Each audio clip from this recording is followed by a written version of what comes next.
आणि परमार्थ म्हणजे कधीच न इटणार तूप, कधीच न इटणार तूप आहे. मग अशी अवस्था झाली दक्षाने शाप दिला, भगवान शंकराचा अपमान झाला. आता मला सांगा, असा जर कलियुगातला एखादा सासरा जर आपल्या जावायला बोलला तर पोरगी नांदेल का? नांदेल. पण दक्ष स्वतः आपला जावाई असताना जावायला शाप दिला. कुणाला? भगवान शंकराला. भगवान शंकर आले आणि पुन्हा आमच्या दक्षाच्या घरी यज्ञ होता आणि सगळे देव विमानाने निघाले होते. मग ही सती भगवान शंकराच्या दारात मशालाच्या पुढे तुळशीला पाणी घालत होती. म्हणजे विमान कुठे निघाले? ते विमान खाली बोलवलं कुणी? सतीनं. कुठे निघाला? दक्षाच्या घरी. काय आहे? यज्ञ. सगळ्याला बोलवलं बापाने, मला बोलवलं नाही. संसारातलं प्रेम सांगू का? पैसा जर मध्ये आला ना आणि प्रेम भावना जर मध्ये आल्या ना, गर्व जर मध्ये आला, माय लेकीचं सुद्धा नातं टिकत नाही, अजिबात नाही टिकत. बाप लेकीचं सुद्धा नातं टिकत नाही. जवळ चाले मोठा धंदा तो बहीण म्हणे दादा. दिवाळीला आणि रक्षाबंधनला साडी घेतली तर बहीण दादा म्हणते, नाही तर मला. पैशाचं प्रेम आहे. आणि का पैशामुळे नाती तुटायला लागली? तर कलियुगातला पैसा हीच कली. तुम्हाला सांगू का? त्यांचं सोडा, तुमचं आमचं सुद्धा ना, तर मला पाकिट नाही दिलं तर राहत नाही. पुन्हा जर मी यावं वाटत असेल तर 51,000चं भरा. तुम्ही म्हणायचं, मी जर म्हणलं ना 51,000चं पाकिट भरा, अरे तू तिकडेच उलट, तुझ्यासारखे लय धंदा नाही महाराजी, धंदा नाही. पण दादा खरं सांगू का, लोकांची अवस्था, लोकांनीच महाराज लोक बिघडवलेत. लोक ज्या महाराजाला ठरवून पैसे देतात ना, 55 म्हणले तर त्याला म्हणते 60 देतो, पण याला आमच्या गावाला हसत. आणि ते म्हणलं ना मी नारळ सुद्धा घेत नाही, लोक त्याला आशिलाला सुद्धा देत नाही. ते चालत जातं बिचार.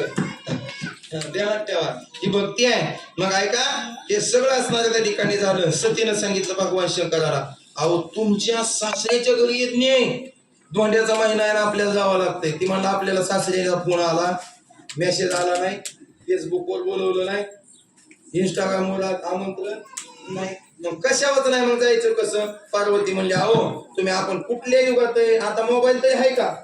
भगवान शंकर म्हणले, मी तवाच नाही सांगत, आता तर सांगतोय. बघा, मग हे सगळं झालं आणि दक्षानं भगवान शंकरानं सांगितलं, बघ तुझा बाप आहे, तुला जायचं असेल तर मी अडवणार, पण मी येणार नाही, मी येणार नाही. कारण माहित होतं सासऱ्यानं मला शाप दिलाय आणि एकदा सासरवाडीत मान झुकली का त्या जावायनं मेलं तरी सासरवाडीला. तो गेला का त्याला म्हणायचं निर्लज्ज. असे लय जावई, असे लय जावई आधी म्हणते येणार नाही का? मेहुणीचं लग्न, मेहुण्याचं लग्न, पट्ट्या येत नसतो, पट्ट्या येत नसतो. आणि त्याला फक्त बायकोने फोन करून सांगावा, रात्रीच माझ्या बापानं अर्ध्या तोळ्याचा तोडा केलाय, ती मला आलाच काय? त्याला म्हणायचं निर्लज्ज जावं. आणि ही निर्लज्ज जावाई संसारात भेटत येत. बघा, सकाळी बायकोनी शिवे दिल्या का म्हणता, असू दे रोजच भांड्याला भांडणं वाढ जावाय. इथं म्हणून आपण नीट टाळ वाजव, ही तू टाळ आणि तू मी निघालो का? त्याचं पाप असतं म्हणून तिथं लोंडा गोळतं आणि पाप असतं म्हणून इथं टिकत नाही. तुला जायचं तर जा. मग पार्वती सती गेली आणि सती गेल्यानंतर बाप बोलला नाही लेकीला, अजिबात बोलला नाही. यज्ञ चालू आहे, सगळे देव आहेत, गंधर्व आहेत, बाप बोलला नाही. लेकीला वाईट वाटलं. ज्या जन्मदा त्या बापानं सांभाळलं, लहानाचं मोठं केलं, लग्न लावून दिलं. आज नांदायला गेलेली मुलगी जर माहेराला येत असेल तर फक्त बापासाठी येते, आईसाठी येते. ज्या घरातला बाप जिवंत आहे तोपर्यंत लेकीला यावं. आणि लेकीवरचं प्रेम काय असतं? आमच्या आबाकडं पाहावं. आमच्या आबानी थाटामाटात लग्न करून 4 व्हीलर, दुसऱ्या पोरीला 4 व्हीलर लग्नात दिली, तर पहिल्या पोरीला लग्न झालं की दिली दुसऱ्या पोरीचं. त्याला बापाचं प्रेम म्हणतात, ध्यानात ठेवा. आणि तो बाप जर बोलत नसेल तर लेकीने विचार केला आपल्या जगण्यात काय मजा आहे. त्यानं अंगा खांद्यावरती वाजवलं, अंगा खांद्यावरती खेळवलं, लहानाचं मोठं केलं आणि त्या बापानं आपल्याला काळजात वागवलं. त्याच काळजातल्या बापानं आज आपल्याला नाही बोलावं, यज्ञाच्या कुंडात अग्नीत उडी टाकली. कथा लय मोठी आहे, आपल्याला जगायचं नाही. ज्या दिवशी बाप बोलला नाही त्या दिवशी जगण्यात अर्थ नाही. उडी टाकली आणि भगवान शंकराला कळालं. भगवान शंकरात युद्ध झालं, ते सगळं विषय मोठा आहे. फक्त एकच सांगतो, त्याच वेळेस मी आलो आणि त्या यज्ञ कुंडातल्या जळालेल्या माझ्या सतीचं मुंडकं घेतलं आणि 108 महिन्याच्या माळातला मुकुटमणी केला. कळली का कथा? कोण सांगते? भगवान शंकर सांगतात पार्वतीला. म्हणून सांगू का, मरायचं असेल तर भावा बहिणीसाठी, संसारासाठी, कोणासाठी मरू नका. मरायचंच असेल तर देशासाठी मरा, मरायचंच असेल तर संतासाठी मरा, मरायचंच असेल तर देवासाठी मरा, आणि मरायचंच असेल तर परोपकारासाठी मरा. तुम्ही देवाच्या गळ्यातला मुकुटमणी झाल्याशिवाय राहणार नाही. ही काय आहे? ही भक्ती आहे. देह समर्पिजे देवा, भार काहीच न घ्यावा, मग होईल आघवा तुका म्हणे आनंद.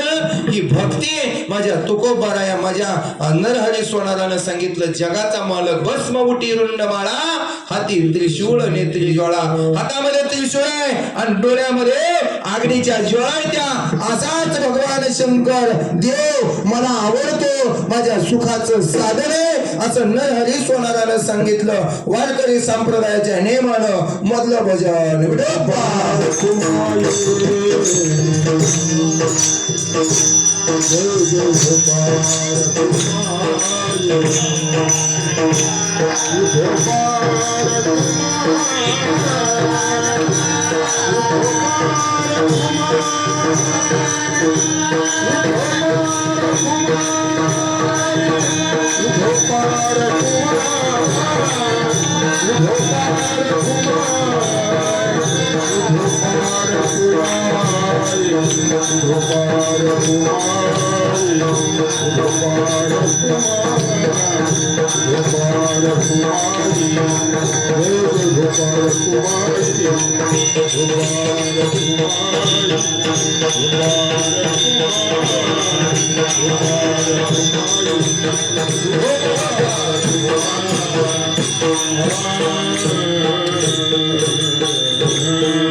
चालनंतरच ना आता शेवटच.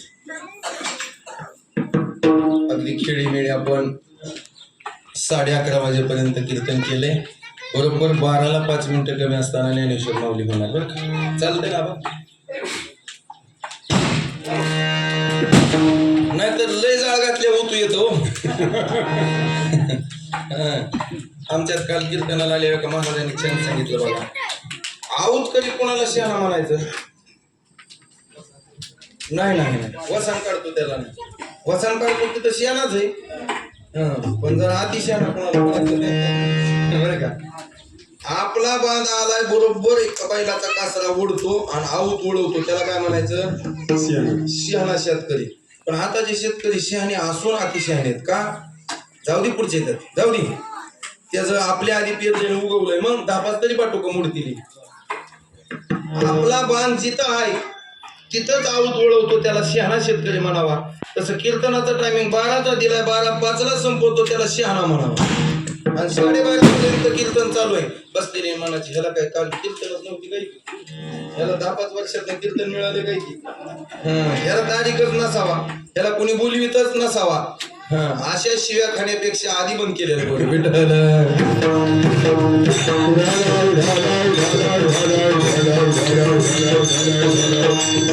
मग असा भगवान शंकराच्या स्वरूपाचं वर्णन आहे. अंगाला भस्म लावलाय, गळ्यामध्ये असणाऱ्या बांधलेल्या माणसाची मुंडकी येते, हातात त्रिशूळ आहे, डोळ्यात अग्नीच्या ज्वाळा येत्या. का अग्नीच्या ज्वाळा येत्या? ज्या लोकांना ऐका, या अभंगाचा अर्थ लयच गोड आहे. ज्या लोकांनी भक्ती केली त्याच्या अंगाची राख अंगाला आहे, त्याच्या शरीराची राख अंगाला आहे. ज्यांनी भक्ती केली त्याच्या मुंडक्याची मळ गळ्यात आहे, आणि ज्यानं पाप केलं त्याचा काटा त्रिशूळानं लागलेला. ऐका, ज्यानं पाप केलं त्याचा काटा त्रिशूळानं आणि अग्नी नाही. म्हणून डोळ्यातल्या अग्नीला ब्रह्मांड जळायची ताकद भगवान शंकराला. मग त्याच भगवान शंकराला बसायला काय आहे तर हत्तीचं असणारं कातड आहे. गज चर्म व्याघ्रांबर, वाघाचं कातड अंगावरती पांघरून टाकलेलं आहे. बसायला हत्तीचं कातड आहे. गज चर्म व्याघ्रांबर, आणि कंठी शोभे वासुकी हार. कंठामध्ये वासुकीचा हार आहे. का? वासुकी म्हणजे काय? साप. काय? साप. मग साप गळ्यात का अडकवला? तर भगवान शंकराने एवढंच सांगितलं, संसार म्हणजे विषय, आणि ज्याच्यात सामावलं जातं त्याला साप म्हणतात. मग जो संसार आपण म्हणतो गोड आहे, तो संसार गोड नाही, त्याच्यात विष असल्यामुळं संसार सापाचा. मग हा सापासारखा संसार असताना सुद्धा मला साप का चावत नाही, मला त्या विषयाचा त्रास का होत नाही, तर माझ्या कंठात रात्रंदिवस रामाचं स्मरण आहे. तसं या संसारात तुम्ही कितीही जागा, तुम्हाला दुःखच आहे, पण थोड्या वेळासाठी तुम्ही परमार्थ करा, कीर्तन करा, भक्ती करा, नामस्मरण करा, तुम्हाला सुखच आहे. याचं कारण आहे यानंच सुख होतं. लोक म्हणतात बम बम बोले आजा, चिली मोडा आहे ताजा. इथं आल्यानंतर येतानीच कीर्तनाला येतानीच गुंडी आणते, केसर आणते, चांगला भाजी 150 रुपयाची पुढे आणते, वाळणारा संघ आणते, भिजवणारा आणते, पेटवणारा आणते, आणि पहिल्यांदा काल फुगून वाढणारा, आणि एकदा कारखाना पेटले का शेजारी जशी शेवटच्या चालीला माईक फिरवावा तसं सगळीकडे फिरवते. त्यांना म्हणलं का महादेवाच्या देवळात गांजा ओढता, म्हणले महादेवानं गांजा चोरलाय म्हणले आयुष्यभर. त्यांना फक्त एकच म्हणायचं, महादेवानं विष प्यालाय, महादेवानं मेलेल्या माणसाची राख अंगाला लावली, महादेवानं मेलेल्या माणसाची मुंडकी गळ्यात अडकवली. तू फक्त काहीच करू नको, गोड जळत असताना फक्त रातभर मशानात झोप आणि गोड गांजा. देवानं डोक्यावर घेतलं तुला, पण मी तुला डोक्यावर घेऊन हिंडतो, एवढंच म्हणायचं. फक्त लोकांनी सुईसाठी परमात्मा करून घेतलं, सुईसाठी, याला परमात्मा म्हणायचं नाही. मग असा भगवान परमात्म्याला कधी आनंद होतो, भूते वेताळ नाचतीन हर्षयुक्त उमापती. भूत नाचल्यानंतर देवाला का आनंद होतो, संसारात वेडे झाले त्याला संसारी माणसं म्हणावा, पण देवाच्या नावाने वेडे झाले त्याला भूत म्हणावा. वेड होणं वेगळे, संसारात वेड होणं वेगळे, पण देवाच्या नावानं नाचणं हे भूत असले तरी देवाला ते आवडतं. भूते वेताळ नाचती हर्षयुक्त उमापती. असा भगवान शंकर जर नाचायला वेताळ नाचतोय, भूते नाचतात, तर देवाला आनंद होतो.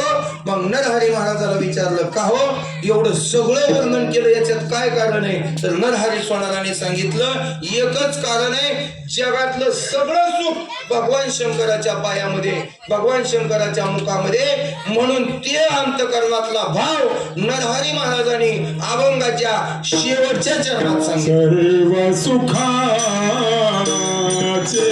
आधार, सर्व सुखाचे आधार, सर्व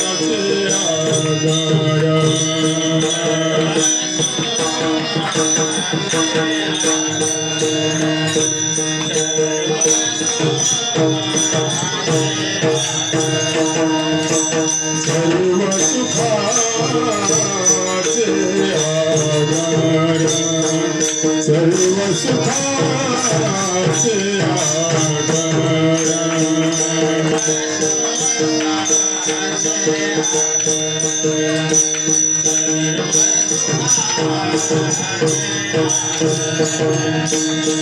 म्हणे नरहरी सोनार, म्हणे नरहरी सोनार, गज चर्म गाग्रांबर, गज चर्म गाग्रांबर. म्हणे नरहरी सोनार, म्हणे नरहरी सोनार, गज चर्म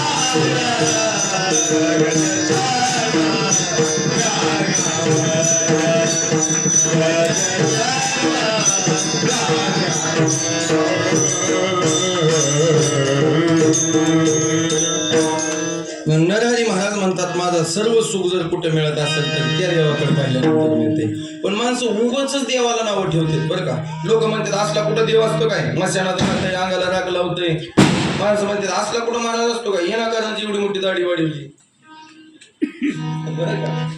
मग मला एक जणांनी विचारलं, बरं का बा महाराज एवढी दाढी का वाढवली हो तुम्ही? तुम्ही म्हणले एवढं आता तुमचं एवढं सवय, तुम्ही एवढे मोठे दिसताय म्हणजे दाढीमुळं. मी म्हणलं आता लोकांनी सगळी बांधावची झाडं तोडली ती, आणि जर पाकड्याने गळती करायची ठरली तर कुठं करायचं? बरोबर करायसाठी बाबा नाहीच कुठं मिळत तर माझ्या दाढीत तरी करते.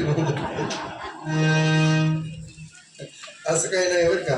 आमच्या गावामध्ये एकनाथ महाराजांचं भावार्थ रामायण चालू आहे आणि स्वतःहून आपण ते सगळं करतोय. गोड असं रामायण आहे महाराज. माझ्या गावाचं वैभव सांगायचं म्हटलं तर मला आनंद होतो, कारण माणसानं सांगावा मोठेपणा, पण अभिमानानं नाही सांगावा, स्वाभिमानानं सांगावा.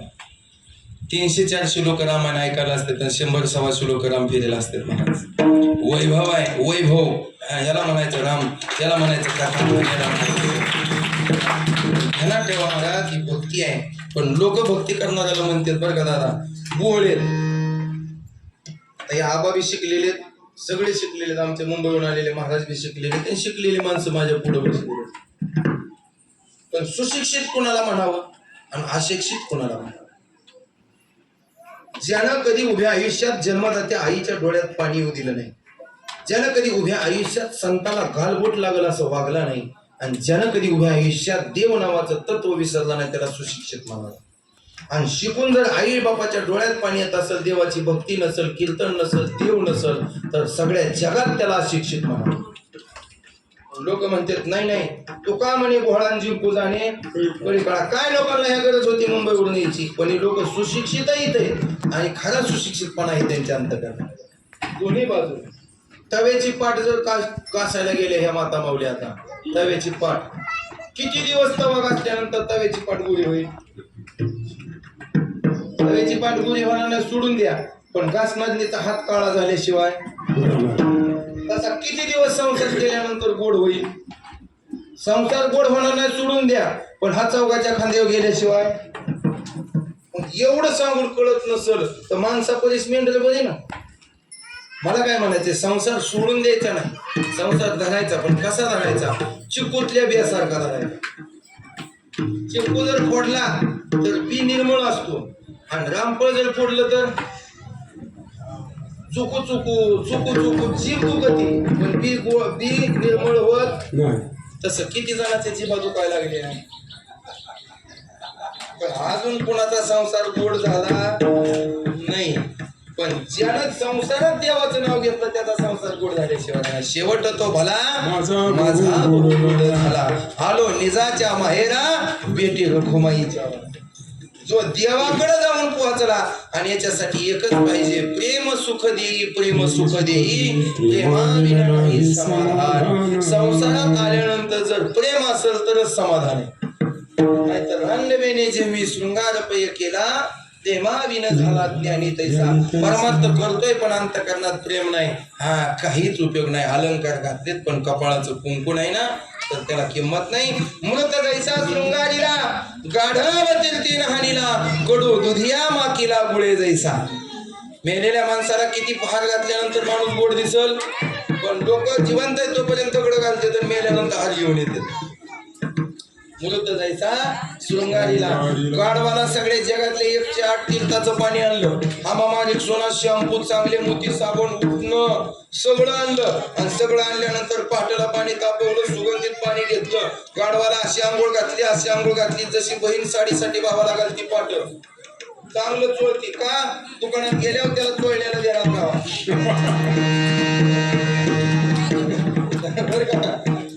ते तसंच वळावा, आणि असं गाढवाला सजवावा, असा गाढव सजवला, असं सगळं रंगरंगोटी केली, असं पटबिट हाणलं, पोटावर हाणलं, पाठीवर हाणलं, शिपटी हाणलं, गळ्यात हार घातला, आणि गाढवाला चांगलं पंचपक्वानाचं ताट जेवाय दिलं, आणि गाढवाला सांगितलं, गाढवा आता फक्त दिल्यालाच खायचं, उकिंड्यावर जायचं.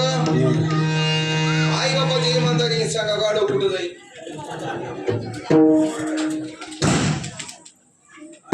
आयुष्यभर आमचे संत सांगतात, लागून या पाया आयुष्यभर आम्ही कुठे किती मस्त म्हणतात का संसारात? संसारात आहे. मग खरी गाडव कोण? तुम्ही नाही, खरा गाडव मी आहे. कारण मी सांगतोय तुला, तुम्ही माझी बाजू घ्या ना, हे कधी घ्यायचे माझी? आपला जर मिळ नसल, गावात जर घरात मिळ नसला तर गाव कुती ओळख, आणि घरात मिळ असला तर गाव म्हणतो कोणाच्या नादी लागा, पण ह्या भावाच्या नादी लागा नाही. बाकीचे निघून जातील पण भावाची साथ सोडत नाही. आणि रावण हरला त्याचं कारण आहे भावानी साथ सोडली, आणि राम जिंकला ह्याचं कारण आहे 14 वर्ष 14 दिवस भाव उपाशी आहे. भाव उपाशी आहे, याला म्हणायचं बंधू प्रेम. नाहीतर रामायण ऐकून आला आणि आल्या भावाच्या डोक्यात दगड घातला. त्यानं रामायण नाही ऐकलं, त्यानं रावणायन केलं, त्यानं रावणायन केलं. पण ध्यानात ठेवा, हे सर्व सुखाचे आगर लोक म्हणते सुशिक्षित आणि अशिक्षित. मुद्दा राहिला, वेळ व्हायला लागला. काय का मी एकच सांगून जातो आता, एक शेवटचा मुद्दा आहे मला भगवान शंकराचा जन्म तुम्हाला सांगायचा होता, पण माझ्याकडे तेवढा वेळ आता शिल्लक नाही बरं का. मला फक्त आता एकच सांगून जायचंय, भक्ती नावाचं तत्व काय, कोणाला गोड लागतं. सुशिक्षित कोणाला म्हणावं, अशिक्षित कोणाला म्हणावं, गरीब कोणाला म्हणावं, श्रीमंत कोणाला म्हणावं, काळं कोणाला म्हणावं, गोरं कोणाला म्हणावं, उंच कोणाला म्हणावं, बुद्ध कोणाला म्हणावं, वाकडं कोणाला म्हणावं, सरळ कोणाला म्हणावं, मूर्ख कोणाला म्हणावं, शहाणं कोणाला म्हणावं. एवढंच मला फक्त तुम्हाला सांगायचं. दोघ जण रिक्षामध्ये पुण्यात बसून निघाले. एक गावंडळ गावातला गडी धोत्रावर, अंगारक्यावर आणि हातामध्ये असणाऱ्या त्या ठिकाणी दुपटी पिशवी घेऊन, म्हणजे जुन्या पिशव्या घेऊन हातामध्ये, असा एक अशिक्षित माणूस रिक्षामध्ये बसला. आणि त्याच कंपनीमध्ये बाहेर आला एक कंपनीत असणारा साहेब, त्याला फक्त गुडघ्याच्या वरपर्यंतच पॅन्ट होती, त्याला वन फोर्थ नव्हतं. मग असा सुशिक्षित, कानाला हेडफोन असा असणारा सगळीकडनं आला. आणि खरं सांगू का महाराज, आज जर लोकांना अटॅक येण्याचं प्रमाण काय असेल तर फक्त मोबाईल आहे.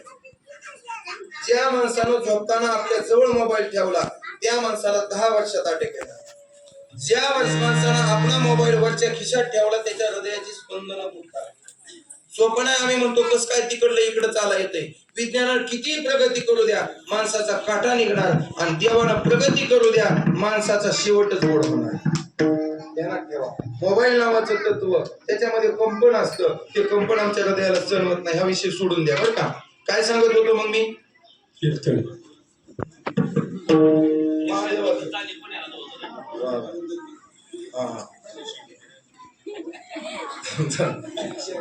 नाही नाही हाय माझ्या ध्यानात.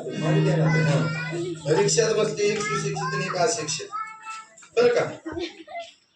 मग सुशिक्षित माणूस आल्यानंतर म्हणला तू गावंडळ आहे, त्याने हेडफोन काढला की म्हणला गावंडळ आहे. तू नालायक आहे, म्हणला नालायक आहे. तू गरीब आहे, म्हणला गरीब आहे. तुम्हाला तुला काय कळत, म्हणला नाही कळत. आणि जे असं म्हणतात ना त्याला म्हणायचं नम्र झाला होता त्याने पैसा कमवला म्हणजे लय कळलं नाही, मोठा झाला म्हणजे लय कळलं नाही, जहागीरदार झाला म्हणजे लय कळलं नाही, पण जहागीरदार होऊन कशात आपल्याला पुण्य मिळतं हे कळलं म्हणजे शहाणा झाला. या लोकांकडे पैसा आहे पण तेवढ्यात सुद्धा ह्यांना कळलं मुंबई पुण्यात पुण्य घडणार नाही पण कीर्तन केल्यानं पुण्य घडणार. यांना म्हणायचे जहागीरदार श्रीमंतही आणि शांतही आणि परमार्थ. या तिन्ही गोष्टी एकत्र आल्या का माणूस गोड दिसतो, माणूस गोड दिसतो. म्हणजे मला सगळं खरंय. मला मग मला आपल्या दोघात शर्यत लावायची का, आडानी माणूस मला तसंही माझ्या दुपटीत फटक्या होतं शिवाय काय नाही लावू. मला हे बघ, मी तुला प्रश्न विचारायचा, मी जर जिंकलो तर तो मला 100 रुपये देईल, तू जिंकला तर मी तुला 100 रुपये द्यायचं.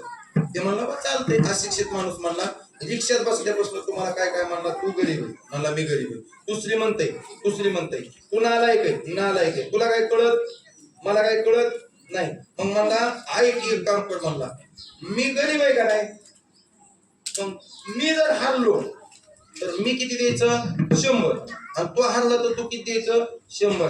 मग म्हणला तू एवढा श्रीमंत आहे, नुसतं हेडफोन इकलं तर तुझं 10,000 आहे. मग एक काम कर, म्हणला मी गरीब आहे, मी नालायक आहे, मला काहीच कळत नाही, मी जर हारलो तर मी तुला 5 रुपये देतो, आणि तू जर हारला तर मला 100 रुपये दे. ती म्हणला त्याला गर्व आला, म्हणला मी श्रीमंत आहे, मग गोरगरीबाला वापरून घ्यावंच लागत. म्हणला ठीक आहे. मग मला मी पहिला प्रश्न विचारतो, मला विचार, मला 2 चोचीचा 8 पायाचा आणि 8 पंखाचा पक्षी कोणता. कोण म्हणला, अशिक्षित माणूस म्हणला. सुशिक्षितानं मोबाईलवर जेवढे ऍप होते ना तेवढे ऍप चाललं. अख्ख्या मोबाईल मध्ये युट्यूबला जेवढी कनेक्शन येते तेवढी कनेक्शन बघितली. मोबाईल दोंडाळला, बॅगेतली पुस्तकं काढली, पण ह्याला 2 चोचीचा 8 पायाचा 4 पायाचा आणि 8 पंखाचा पक्षी सापडला नाही. ते म्हणला मी हारलोय 100. कुणाला, अशिक्षितेला. ही विनोद नाही, त्याच्यात मला सांगायचं काय का, हा विनोद नाही. मग त्यानं 100 रुपये दिलं. म्हणलं असं मी हारलोय, माझं 100 गेल्यात, पण मला त्या पक्षाचं नाव सांग, कोणता पक्षी असा. अशिक्षित माणूस काय म्हणला आबा माहिती का, पक्षीच नाही म्हणला असं. पाच मला हे बघ म्हणला मी हारलोय ही घे मला 5 रुपये. आता ऐका 100 5 माघारी दिलं 95 कुणी कमी होलं. लय आयुष्यभर स्वतःला शहाणा समजणाऱ्या माणसाने 95 गमिवलं आणि स्वतःला नाला एक गरीब वाकडा येडा नाही कळत म्हणणाऱ्या माणसाने किती कमिवलं. तसं लाखो कोटी रुपयाचा नरदेह मिळाला. पैशाच्या गर्वामध्ये दिसण्याच्या गर्वामध्ये अहंकारामध्ये शहाण्या माणसानं गमावला आणि भोळ्या लोकांना देव नावाचा तत्व 95 कोटीचं तत्व नावाचा देव मिळवला. म्हणजे कोण सर्व सुखाचे आगर म्हणेन देवा तुझा मी सोनार. तुझे नामाचा व्यवहार आयुष्यभर देवाचा परमार्थ केला तर सुख परमार्थामध्ये लागलं. मग शहाणा कुणाला म्हणायचं चांगली कपडे घालणारा नाही, शहाणा कुणाला म्हणायचं पैसा कमावणारा नाही, शहाणा कुणाला म्हणायचं त्यानं मरताना देव मिळवला त्याला शहाणा म्हणायचं. म्हणजे ज्यानं स्वतःला कळत नाही तसं लोक म्हणतात बघा ती येड आहे, त्याला काहीच कळत नाही. उठलं का देवळात जातंय, टाळ वाजवतंय, भजन म्हणतंय, कीर्तन करतंय. बायका पोरं उपाशी मारायला लागली, माझ्या तुक बरायची बायका पोरं उपाशी मिली. नवे अन्न करता बायको मिली, पोरग मिलं, तरी सुद्धा देव नावाचं तत्व सोडलं नाही. आज अख्खं जग फुलं टाकत आहे बीजाला. याला काय म्हणायचं, सर्व सुखाचे आगर म्हणेन हरी सोनार. हा भगवान शंकराची सेवा तुम्ही सगळेजण करता. आज एकादशी आहे, गोड पुण्य पावन, गोड समाज, गोड असणारे सगळे. हा थोडस माझ्या घशाला जरा सिस्टीम असते तर अजून बरं वाटलं असतं, अजून रंग आला असता. कीर्तन नावाच्या तत्वाला 2 गोष्टी लागतात, एक पखवाजा, दुसरी सिस्टीम, आणि तिसरी गोष्ट म्हणणारी साथीला. पण तरी सुद्धा मला खूप आनंद झाला. मी सगळ्यांच्या असणाऱ्या सहकार्यानं जसं बोलता येईल तसं बोलण्याचा प्रयत्न केला. झालेली सेवा भगवान शंकर पंढरीश पांडुरंग परमात्म्याच्या चरणवंदावरती समर्पित करू आणि तुम्हा श्रोते सज्जन माय बापाच्या जीवनामध्ये सुख समाधान शांतता संपत्ती ऐश्वर सर्व काही लाभावं. या महादेव मोठे महाराजांनी जी महादेवाची ही असणारी आणि खरंच महादेवाची यात्रा बरं का, खांदी कावडीचा भार शिंगणापुरी बघा, गंगा वाहे निर्मळ करीन तयाची. बेल धवणा हाती उभा घेऊन उभा ईश्वर पार्वती. तुका म्हणे देवा हीच माझी भोळी सेवा. अशी भोळी सेवा आपण भगवान शंकराच्या पायावरती कावड उभा आहे, भगवान शंकराचं मंदिर आहे. खऱ्या अर्थानं संसारात बायकोला खांद्यावर घेऊन जेजुरीचा गड चालण्यापेक्षा कावड घेऊन शिंगणापूरला जावं गोड म्हणताय. म्हणून हा खांदी कावडीचा भार शिंगणापुरी जे जे कार एकच सांगून जातो. ज्या राजानं आदिलशाही, मोगलशाही, निजामशाही घालवली. माझा आवाज नाही त्यामुळे मी लय बोलण्याचा प्रयत्न करत नाही.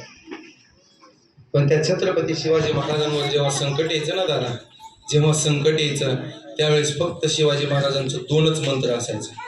शिवाजी महाराजांवर ज्यावेळेस संकट येतं त्यावेळेस शिवाजी महाराज पाठीमागं हात बांधायचे, डोळं झाकायचे आणि आपल्या त्या वाड्यामध्ये चक्रा मारायचे. आणि चक्रा मारत असताना एकच विचार करायचे, एकच मंत्र म्हणायचे, जगदंब जगदंब जगदंब जगदंब, एवढंच म्हणायचे.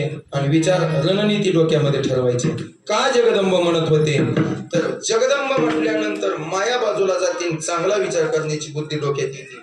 म्हणजे मायेत न गुरफटता चांगला विचार केला जातो त्याला शिवाजी महाराज म्हणतात. कधीच मायेचा विचार केला नाही. 51 वर्षात स्वतःसाठी जगला नाही त्याला शिवाजी महाराज. ना सत्तेसाठी, ना स्वार्थासाठी, ना बायका पोरांसाठी राजा जगला तो फक्त स्वराज्यासाठी. तो जगला तो फक्त स्वराज्यासाठी. ही रणनीती जगदंब नावाच्या मंत्राने ठरवायची. आणि लढायला गेल्यावर जर शत्रूवर चढ व्हायला लागला ना समोरून तर फक्त एकच म्हणावं, महादेव मोठ्यानं, का मंत्र म्हणायचे. शत्रू वरचढ व्हायला लागलाय आणि आपल्याला पराभव होणार आहे. मग एकच सांगायचे, भगवान शंकरासारखं वैराग्य निर्माण होऊ द्या आणि कशाचाच न विचार करता स्वतः मरायला तयार व्हा. पुढचं सैन्य मनानच गार व्हायचं कठीण आहे. एवढ्या दोनच मंत्रानं माझ्या राजानं, म्हणून आपण सुद्धा मरेपर्यंत जर आपल्याला देवाचा राजा व्हायचा असेल, हृदय देवाचं मंदिर करायचं असेल, तर महादेव नावाचा मंत्र जपा आणि आपल्या जीवनाचं कल्याण करून घ्या. आणि ज्या संतांनी हा मार्ग दाखवला त्या संतांचं भजन करा. तुका म्हणे पापे जाती संतांची आजपे, त्याच संतांचं भजन आणि सेवेला पूर्ण विराम.